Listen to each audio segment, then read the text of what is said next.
Hello everybody, my name is Michiel Hofman. I'm from HofmanDujardin Architects from Amsterdam.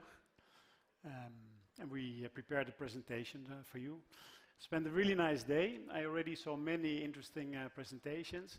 And also in the 8-minute presentations, I saw very many similar ideas, which are somehow also reflected in this presentation.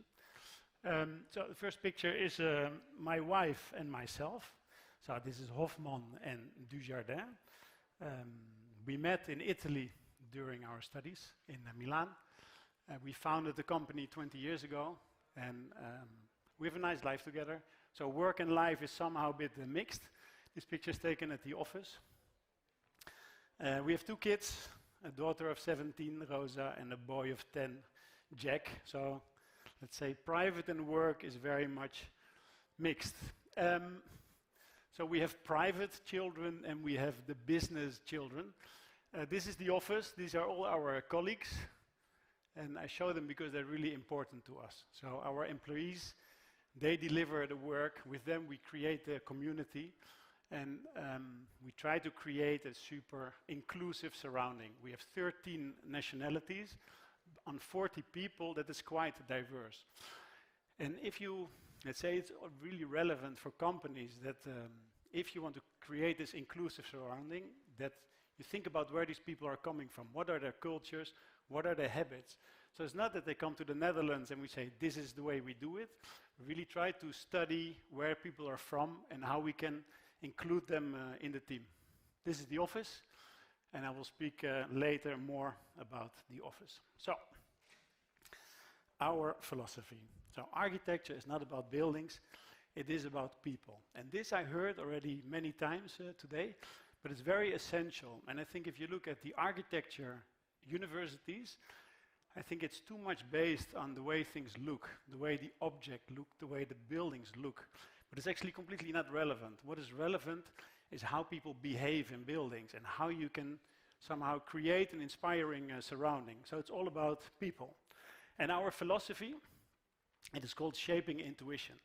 So the places we create, and specifically I don't say space, I don't say offices, but spaces, is just something generic. We should not focus only on offices, but we should just create places which are very pleasant to stay, places which inspire.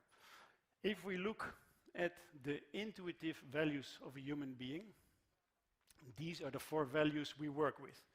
It's spaciousness, it's groundedness, it's expression and connection. And a human requires these elements. Spaciousness is about the value of space. Can you breathe? Is there enough air in the area? Groundedness, do you feel safe? Do you feel protected? Is there some kind of quietness around you? Expression is about something what is very exciting, something colorful, art. For example, the art we see here.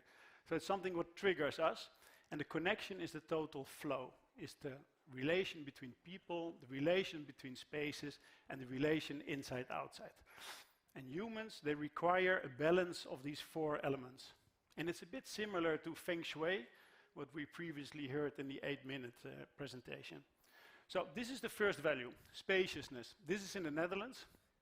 If you climb on top of the dunes, then you experience spaciousness. You can breathe, you have a total view, and you see the sky. And actually in architecture, you can translate spaciousness. Groundedness. If you will have a walk in the forest, this expresses something what is very grounded, what is a bit dark, what is safe, what is quiet. Expression, we took the tulip fields, so that is something what really draws our attention. And then the connection. It's like the path, it's the sequence of spaces, and it also has to do with the hope, with something what comes in the future, so that you always can look forward and that you create this sequence of experiences. Now, with these 4 values, people need a balance. I don't know if you know this trick, that if you look in a red dot, you look a minute, you look away, you see a green dot. And that means that your body creates complementary experiences. So the moment you experience something, your body creates the opposite experience. And we have a very nice test to show you this, because we think that in architecture we have the same values. This is a black and white picture of the Eiffel Tower, and I ask you just have a look at the image for 20 seconds. I'll get some water.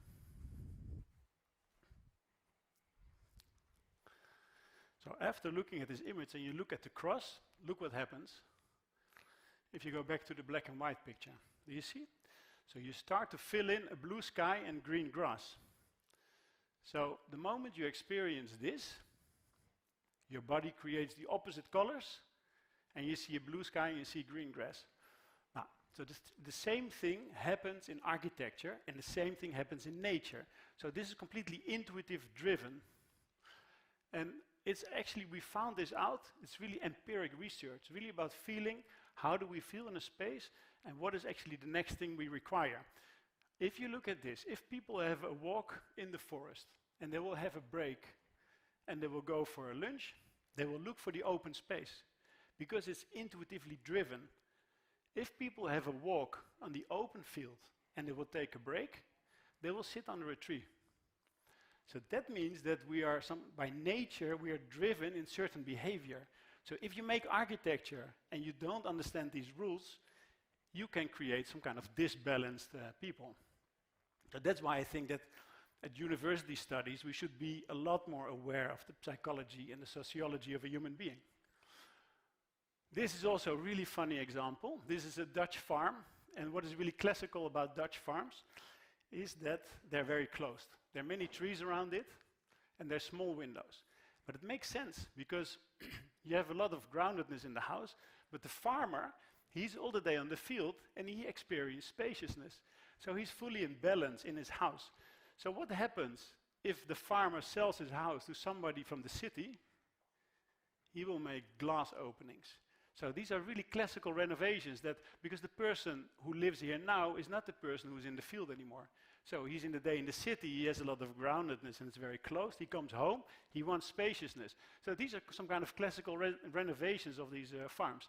And there are many examples of how this goes, how people behave. So with this philosophy, it's a bit on the background for all the projects we do. We do architecture. So this is a project in Amsterdam. It's a 100-meter high tower at the Ring Park. We put the green going up the tower and give really generous outdoor spaces to the people. This is a residential tower we built in Beirut, which is done. This is a distribution center. So actually what we say, we're not specialists of office or distribution center of villas. We say we're a specialist of a human being. And if you understand the human being, then you can design everything for them. This is a funeral center. It has a very interesting story, because my best friend died 3 years ago.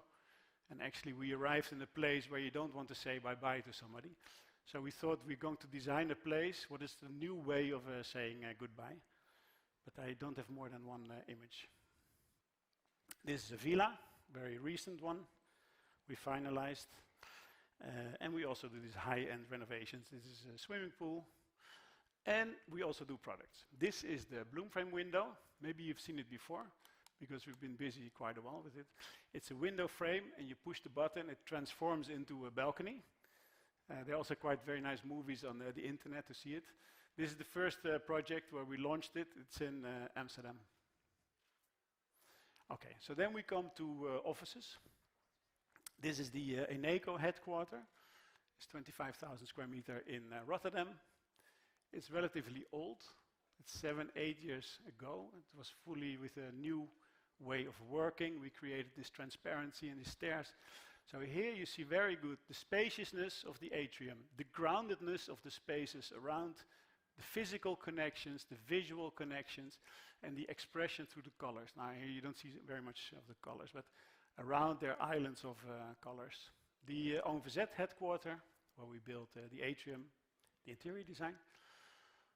These are a bit more corporate designs, and we're going to tell you more about the booking headquarter, which is in Amsterdam.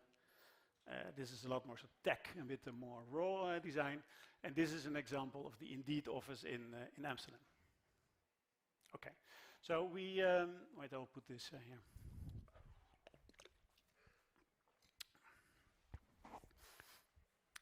we discovered something really interesting. So we have two big projects in Amsterdam. One is for the bank, ING, 40,000 square meters. The other one is for Booking, which is a tech company. And they have a bigger building, 75,000 square meters.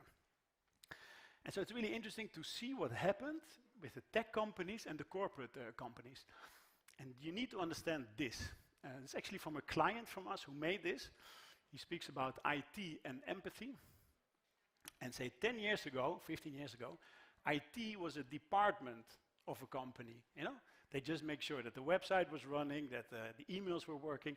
And if you would go to the IT department to change something or to do something, they would say, no, it's not possible, because IT was not possible. They're not flexible. They're left-brain people. But what changed 10 years ago is that IT became the product of the company. So for example, at the banks, you know, IT was first the department, and suddenly it became the product because we do everything with our phone. And this is happening with all the companies. So IT is the center of the business instead of being a department of the business. So this is super interesting that IT people, they use their left brain to make technical things. But if you want to create empathy in tech, you need creativity. You need your right brain. So that's why Google created these interiors.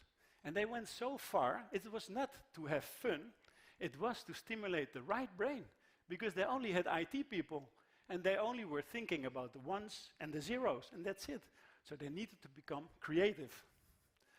And this is just when you Google, it's just right brain. And it's just to put people on the other foot and to change their surroundings and to change their way of thinking. And so it's really important that if you copy Google or you copy, let's say, these rough interiors, you need to understand where it's coming from. And it has to do with this left brain, right brain. And then we saw another trend, also super interesting, that 15 years ago, 10 years ago, all the tech companies, they only showed interiors. You don't know a Google building, you only know a Google interior. But the banks, they were opposite. You know, you don't know a bank interior, you only know the bank buildings. So it's super interesting from where this is coming. But this changed. And the reason that it changed is that the digital companies, they want to become physical. They say, we are here, we are more than just one website. So they make now huge headquarters. And what do the other companies do? The corporates, they actually don't show buildings anymore, they show interiors.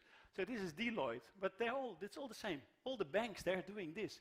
And so the headquarter is less about the building, but now more about the interior. So we see two movements from tech companies going to physical and corporate companies going towards tech and interior. So that's why it's really nice to show Booking, which is a tech company which becomes physical, and ING, which is a bank, and somehow wants to become digital. So, I start with the ING campus project. This is the building. It's done by Bentham and Crowell. Yesterday I saw on LinkedIn that they're having a presentation in Prague as now also. Super funny, I didn't know. Maybe they also speak about the headquarter. So if you look at the building, it's quite modest, because the briefing of the project was during the crisis. So it's about being horizontal, being approachable, being transparent. So it's completely different, the approach of Booking. So this looks very modest and refined. And then we also did the research about what is now the history of banks and architecture. It's about branded architecture. And if you go through history, banks always used architecture to show what kind of bank they were. So the first bank in Italy was about wealth. Then you have this architecture around safety. You know, your money is safe with us. Then it was solidity. Then it was power, importance. That is in Frankfurt. And actually before the crisis, this is also quite interesting, that just before the crisis, they create the icon, that if you see that, you know, it's like the medicine before the crisis. You know, it's the top of arrogance to put this in the heart of London, to make such a statement on architecture. So then we ask, what is then actually what you create then? This is from Despicable Me, is that we start to hate banks. You know, it's really the bank of evil. And so in this Despicable Me, this is the way they represent the bank. Yeah? And so this really needs to change. Huh? And so this is Ralph Hamers. So we thought, okay, what is then the next step for the bank? How can the bank present itself to the future? Now, Ralph Hamers is presenting platforms. So the bank as a digital platform, a platform to collaborate and to bring all your financial products together. And so we were invited in the pitch, and they gave us this was the architecture project. So we didn't design this. They said, do you want to participate in this pitch? And actually what they did, they built a full auditorium in the atrium. And for the pitch, somehow we refused to do an interior design. We said, your building is not correct, you need to adjust it. So we said, you have an auditorium in the atrium, you need to change it to platforms. The future of the bank are platforms, and the future of the bank lies in your interior. It's not the building, it's the interior which makes the brand.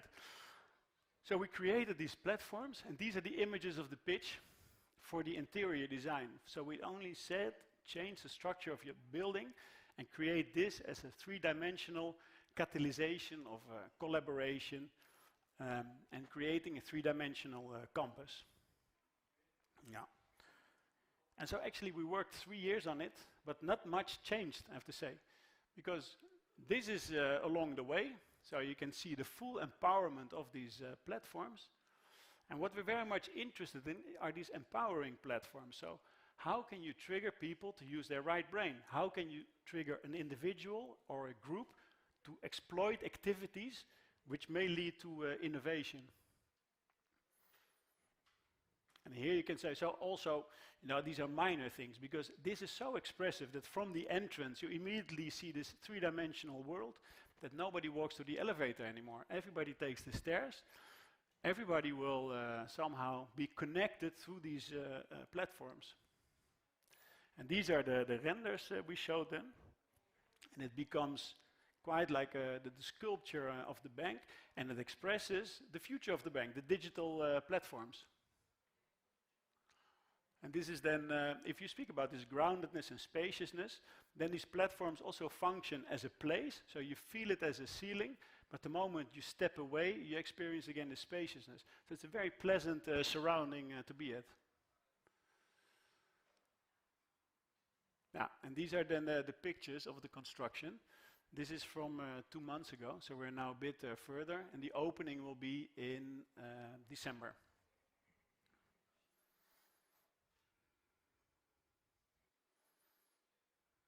Yeah, I have to say, it's really, I find it very, very beautiful.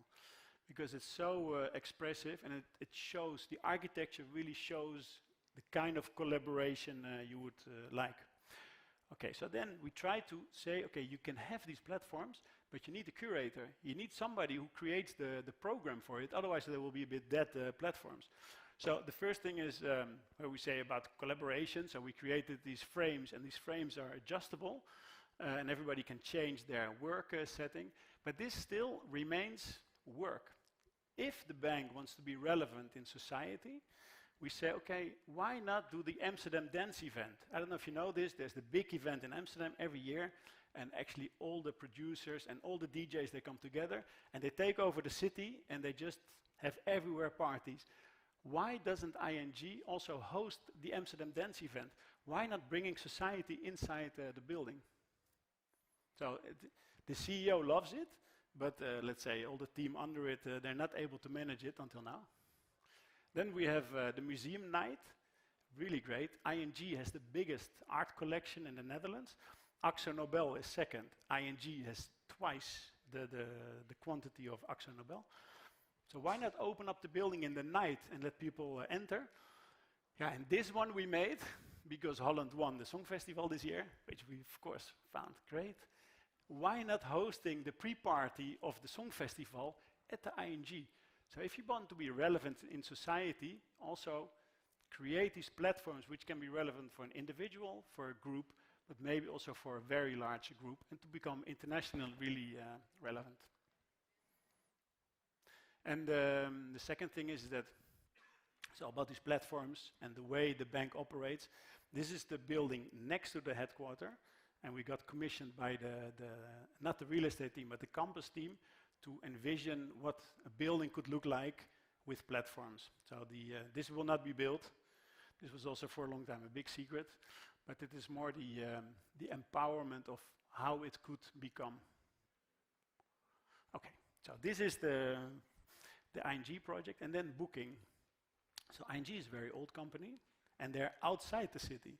Booking just got the best position in the city. In the ancient harbor district, they're going to realize a building of 75,000 square meters, which is amazing. It's just a travel website. Their business is just one website, and there's so many people working on it. They currently have 13, 14 offices in Amsterdam. Then they said, okay, we're going to plan a huge headquarter, and everybody can fit in, but the growth has been so enormous that they don't fit anymore in this building. But well, it's also beautiful, this location, because the old ships from the Netherlands, they were leaving here from this harbor. So these ships, they represented travel, and this is then really the modern way of travel, which represents Booking. Oh yeah, and by the way, this is UN Studio. So we didn't design this. We're responsible for the interior design. Here's the section of the building. When Booking approached us, they didn't say we want an interior design, we want a lead interior architect. It's almost like an urban planner for an interior. So we had to find a way to invite different companies and work under one vision. First thing we said, we need to travel together. And this I can recommend actually to everybody. If you have a project and you select a project team, architects, interior architects, go together on a travel and visit interesting projects, because you start to know each other personally, which is very valuable if you go through a long process. And second, you just see what you like and what you don't like. And through these discussions, you really reach the next level in reaching really great designs. So here we're running, everybody jet-lagged. So we went out and we went to see Facebook, Google, Etsy, really nice places. So we went to San Francisco and to New York. And it's also nice to see how tech companies are developing abroad. Then for Booking, we had to find a global concept. So in the beginning, I think we had Booking World, Booking Travel, Booking all over. But we thought we kept it super humble, and we called it Booking Home. Because we thought, first of all, Booking was founded in the Netherlands, so it is the home of Booking. Second, home is the place where you bring back your souvenirs, your mental and your physical souvenirs from travel. You take them back home, so they stand there. And home, if you look at all the world is for somebody home. And so it doesn't matter where you are, it is home from somebody. So somehow you include all the world with mentioning Booking Home. And it also represents a certain style. So we thought this would be very good as a placeholder. Then, in the approach, because they didn't ask us to design the building, they asked for a master plan. So we thought it was really difficult, without really program, without direction to design. So we did two things. We made some kind of sloppy sketches. And we went over and over these sketches, so if something was not good, we just glue something on it. So they're super three-dimensional drawings. And next to this, say, potential drawings we made, what it could become, just about global ideas, we made an aesthetical program of requirements. So we had all the building drawn in sketches, then some kind of test fit, and then this aesthetical program of demands. Then it was up to us to select companies who could help us. Then we said, okay, they're area designers, so ourselves. We designed the entrance, the breakouts, service area, balcony, work area. Studio Modiewski from Amsterdam, they did the restaurant. UN Studio did the building, but also parts of the interior design, like auditorium, atriums, rooftop. E29, fantastic company in Amsterdam, the restaurant on the 9th floor. CBRE Design, so not project management, but the designers. And then there was Linehouse from Shanghai. In the beginning, we wanted more international, but we didn't manage. So there were companies from France, also from Spain, England, but at the end, they were not selected. And so we had, these are the area designers, and then also we had the layer designers. So for example, the wayfinding, which goes throughout all the building, which makes it quite complex because the wayfinding needs to work with all the area designers. The greenery design from Moss, carpet design by Scholte Buyings, I don't know if you know them, but in Holland, they are, let's say, top 5 designers. They only had to select the color of the carpet, which is super interesting. The light with the Studio Rublek and hospitality with Ambient. So we had a super complex team of really great designers, which we are allowed to select. And here you see some images of the wayfinding, the light design, the greenery design, and we also had the artist Studio Drift, which was not on the list because we're not yet so far. Studio Drift is really fantastic experience design, fantastic artist. They're going to make a sculpture for the building. So here again, the ground floor with what it could become, just the potential sketches with the mood boards. And then this was then the result. This is the design of UN Studio. So you get a very complex situation. The architect of the building is UN Studio. The lead interior architect is us, HofmanDujardin. And then the interior design is again UN Studio. So we monitored all these designs. And here we see the entrance. And this design was made by CBRE Design. Here you see the green from Moss. This is the wayfinding from Mijksenaar. The entrance, we did it. Here you have Linehouse. So you have this beautiful collaboration of different parties. So the design is slightly different, but still you feel that it's one building and that it's one design. So it feels almost like a city inside a huge building. This was then the second floor, the main restaurant. So for this we selected Linehouse. And here on the right you see then the restaurant. And also on the left, and then we designed here the balcony. So it's super nice that if you go through the building, it feels like a journey, it feels like a travel, that you have all these different experiences throughout the building. And also what is very relevant is that the architecture is of course fantastic by UN Studio. Here we see the restaurant from Linehouse. And it's interesting because the companies we selected, we found them really interesting, really good. So you really learn from each other. So the way we design, the way we give feedback. So in this, I thought this collaboration was very interesting. This is then the balcony on the 3rd floor, where it's more like an outdoor terrace with a view on all the workstations and on the restaurant. This is the board area designed by CBRE. So it's always based on the master plan. And the master plan, these companies designed these areas. Studio Modievski, the restaurant on the 5th floor. So there are 3 restaurants in all the building. The 9th floor, the 5th floor, and the 2nd floor. And this somehow, the restaurants are used also for work, which is evident. And it's really nice that it's not one main thing, but it's just a large diversity in the building. And here you see the view from the top.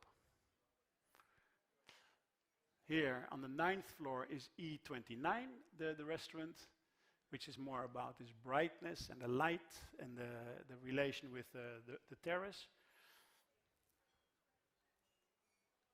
Yeah, here you see that so UN Studio used then the same coloring for the rooftop what E29 used at the interior, so that you have actually one flow relation inside-outside is very strong. And then always Moss created all these green landscapes. Also interesting about the rooftop. So this is a BREEAM certified building, and all the roof was covered with sun panels. And actually, it makes sense, you know. So for your BREEAM certification, you need it.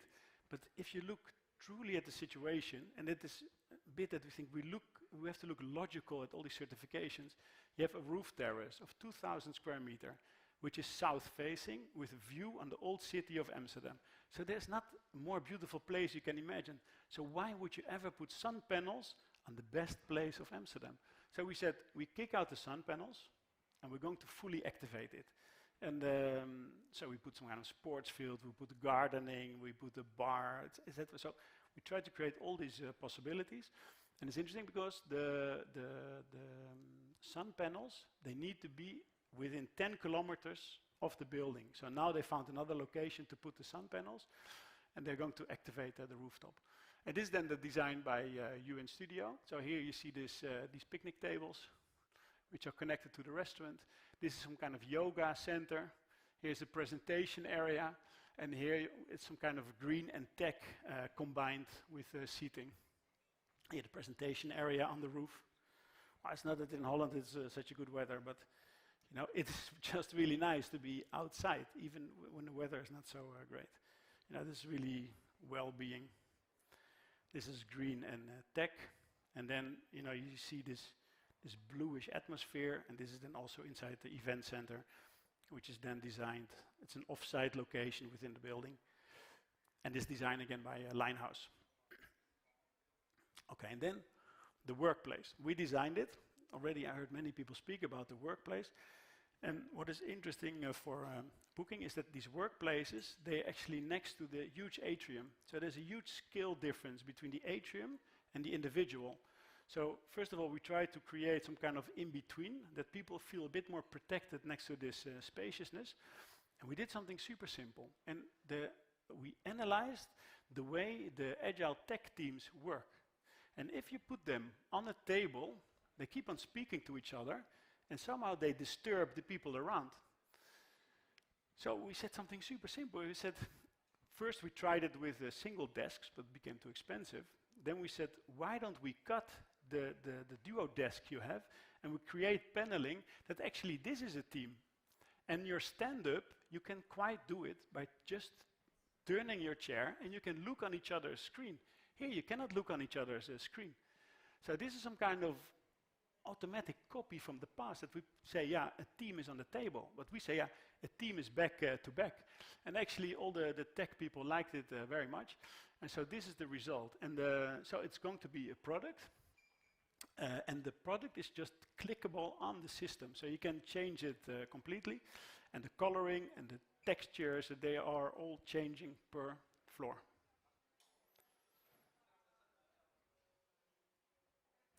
So then, next to the workstations, we completely separated the breakouts.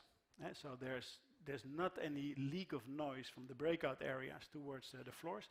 And there, we came up with the idea to create micro holidays.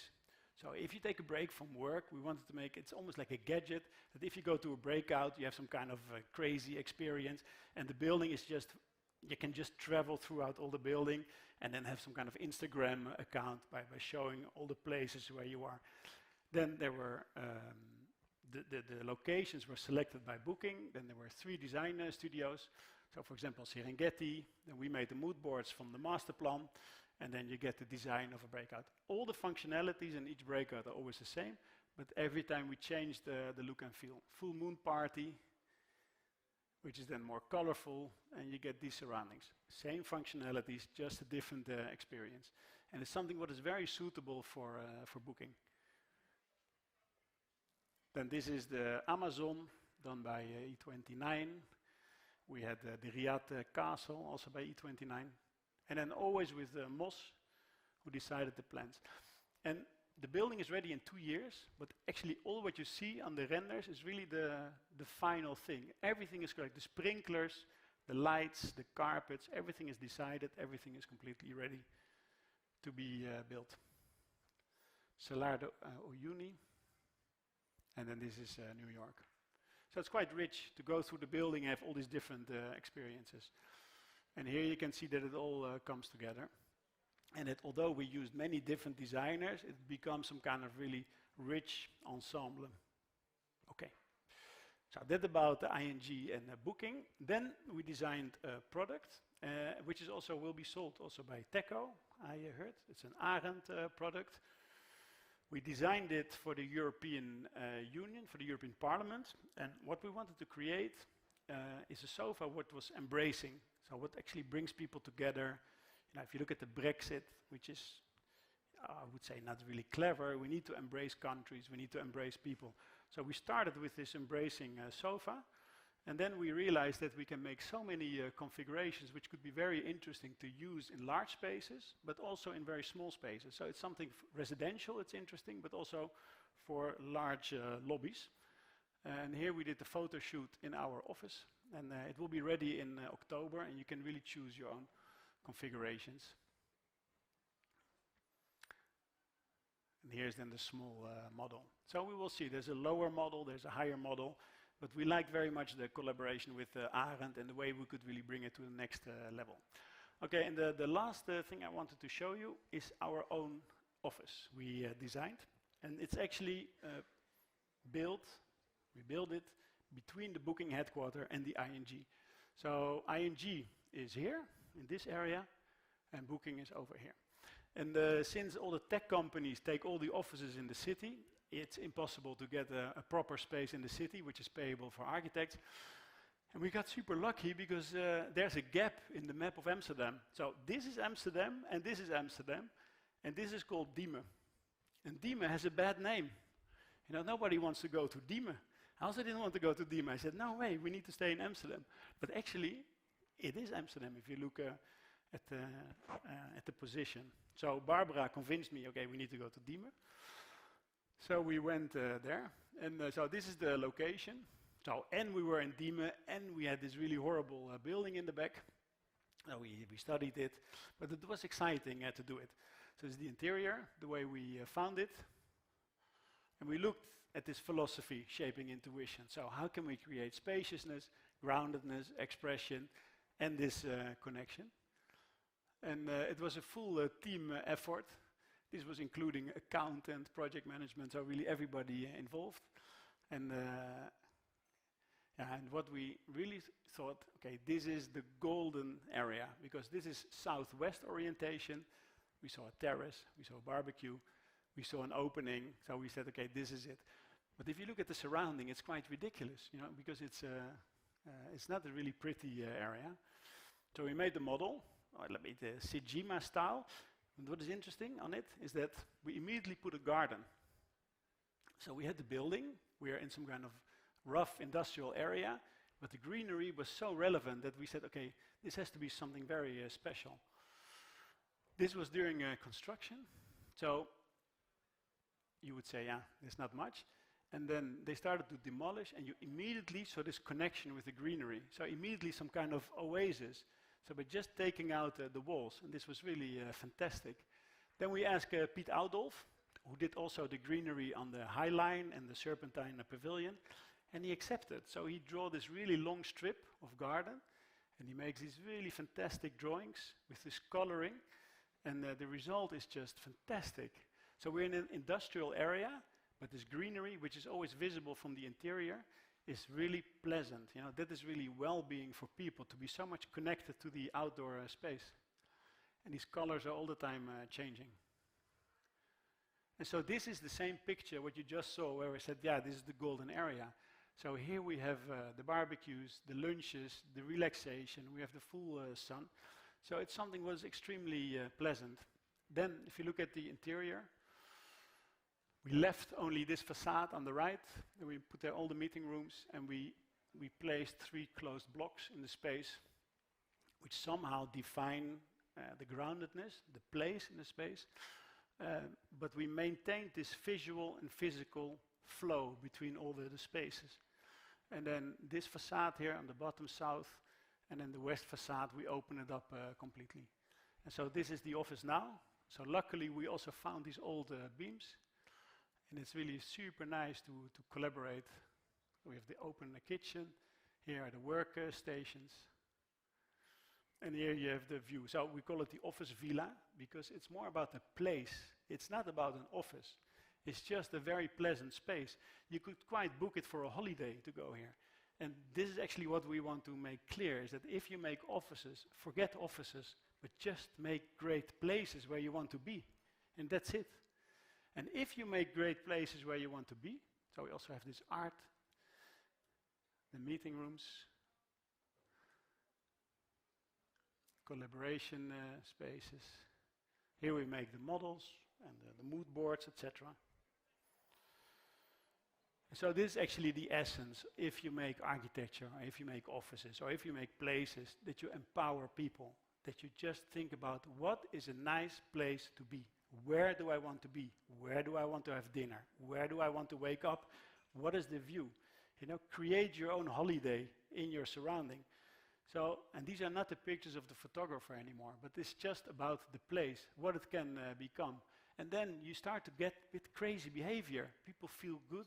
They start to interact, and you really empower them, and it's a lot of fun. So it's a stage to have a Christmas dinner. It's a stage to make a club. You don't have to design a club, you just make a great place and you transform it into a club.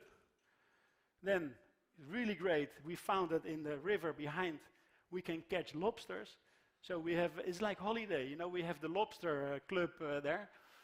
And it goes beyond, you know, so I went with my son and his friend in the weekend to the office to catch lobsters and to eat lobsters, which is like a holiday experience for my son. So this is really what it's all about. And then here we had the summer party. So it's not only party in the office, but it expresses the way people feel. And this is what we need to create. Here we're all on the sofa. So what I want to say and what it's actually all about, architecture is about empowerment of people. It shapes the way we feel, love, work, and love. And this is what architects need to understand and need to do. Right. Thank you.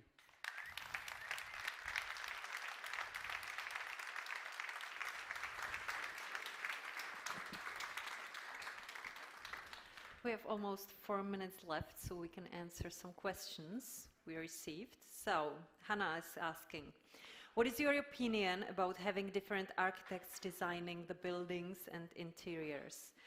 Would it make sense to design the building accordingly to the use of the interior? So, what is your opinion about having different buildings and interiors? Yeah, well, it's like a city. Cities are pleasant. If you go to the center of Prague, it's very pleasant. You feel this diversity. So if you have different ideas, different people working on the project, you get diversity. Diversity is quality. So it makes sometimes the process more complex, but if you have a total vision and then you allow people to bring in their creativity and somehow even change from the master plan, I think you can get better results. Together you get anyhow better results. Mm-hmm. Okay. How can you manage so many projects at the same time? So myself? Yeah, so in the office we have 40, 50 projects like this, and we just have project teams. So the project teams, they maintain the quality and they run the business. And so Barbara and myself, we look at all the projects and we come up with ideas. We give presentations, we express the philosophy, and the teams, they do the business. Is there any of those projects you've shown us you like the most? No, the one I find very sensitive is the funeral concept. Okay. And it is a new way of saying bye-bye. So if I can tell it, I don't have the pictures, but so when I went to this funeral of my friend, and to some other funerals, you feel the awkwardness of coming together. So you come to the place. Well, I don't know how it is in Prague, for example, but in the Netherlands, you come together and the family is not there. So actually the connecting factor is not there. Everybody stands a bit around. It's awkward to speak. It's awkward to ask a question. And so from this moment on, from this awkwardness, people go in the main space. Okay, that is always some kind of pleasant ceremony. And then the third part is the party. The party is super important. Because at the party you create new relations because one person is missing. So you have these 3 stages, and the design I showed has 3 spaces. The first one is a very grounded space with a digital wall, now a lot bigger than this, where people don't have to speak, but they share images, movies, text of this person. So you get some kind of digital wall of the presence of this person, without speaking, without being awkward, but you just express what the person meant to you. Then you go in this really abstract white space, and this is, let's say, the movement towards the nature. It's the group versus the individual, which is very beautiful. And then after this farewell ceremony, you have the party space, where you create these new connections. But, well, I only saw one image, but this is, but it's not going to be built. So we don't have a client for it, but I find it really special. Okay. Yeah. What inspires you during the design concept? So what is relevant is to how you activate your right brain. And that's for everybody different. So in the previous presentation, I forgot her name, Vera, I think the architect, she showed that as a child you're super creative, and then adults, only 2% of the adults are creative. So it's really the question how you stimulate your right brain. For some people it's to shower, for some people it's sailing. For me, it's going running. Okay. So if I run, then I have all the ideas. So it's not about working, but it's just allowing right brain activity that the ideas come. not behind the desk. Okay. Yeah. What is the most difficult when you design the campus or the office? In which one? ING or? It's up to you. Yeah, no, You so can it's choose. yeah, this is interesting. So ING, you need really powerful ideas to let management work for you. The moment management is taking over, then you're fucked, I would say, because and this happened with ING. So we came with a really fantastic concept, and they changed the building, and it cost them a lot of money. So the architect had changed the foundations, the entrance had to be moved, the urban plan around had to be changed, everything had to be changed for huge budgets. But they did it because the idea was carrying. So throughout the process, all these years, actually project management took a bit over, and suddenly, so they managed the big idea, but for the interior, it just kept on going. And suddenly management took over, and then you should really be a bit worried, because we need to create the ideas to empower people, and then the manager should make it happen, and not the other way around. So that was for ING. So now it's good. We had enough ideas later. And the campus, of course, to discover new things, because this was never done before. So they asked me, how are you going to make a master plan? I said, yeah, I don't know. We never did it. So we just started with the sketches, and then they liked it. So they said, okay, we do it with the sketches. So this was difficult with both, but yeah, it's okay. Thank you very much. I think it's it. Okay, great. Thank you very much. Michiel Hofman. Thank you. Thank you.